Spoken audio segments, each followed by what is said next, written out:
তীব্র দাবদাহে রোদের মধ্যে দাঁড়িয়ে নিজেদের দায়িত্ব পালন করছেন ট্রাফিক পুলিশেরা। সেই দাবদাহ থেকে কিছুটা স্বস্তি দিতে ট্রাফিক পুলিশদের হাতে গ্লুকোজ ও জল তুলে দিলেন সমাজকর্মী দেবাশিস সর্দার।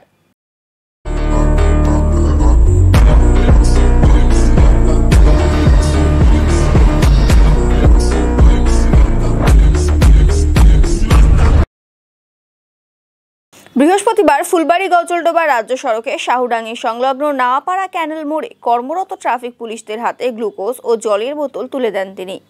এছাড়া গাড়ি চালকদের হাতেও জলের বোতল তুলে দেন। সমাজকর্মী দেবাশিস সর্দার বলেন, এই প্রচণ্ড গরমের মধ্যে ট্রাফিকে কর্মরত অফিসার ও সিভিক ভলেন্টিয়াররা নিজেদের দায়িত্ব পালন করে চলেছেন। আজ তাদের কথা ভেবে গরম থেকে কিছুটা স্বস্তি দেওয়ার জন্য গ্লুকোজ ও জলের বোতল তুলে দেওয়া হলো। আগামীতেও বিভিন্ন ট্রাফিক পয়েন্টে এই কর্মসূচি নেওয়া হবে।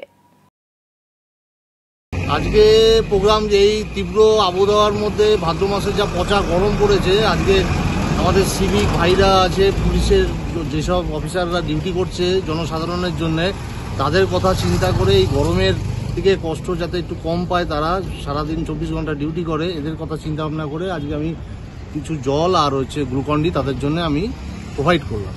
এটা হচ্ছে নোয়াপাড়া ট্রাফিক। খুবই ভালো লাগছে, এরকম কাজ আরও করতে পারলে আমার খুবই নিজেকে গর্বিত মনে হবে।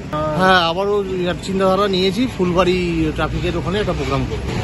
দেখুন, ওরা আমাদের মানুষদের জন্য, ওরা হচ্ছে সবসময় 24 ঘন্টা আমাদের জন্য ভাবে, 24 ঘন্টা বাড়িতে নিজেদের ফ্যামিলি ছেড়ে এরা নিজেদের জীবনটাকে ঝুঁকি রেখে এরা মানুষের সবসময় সেবা করে চলেছে। এদের কথাও তো আমাদের জনসাধারণকে চিন্তা ভাবনা করতে হবে।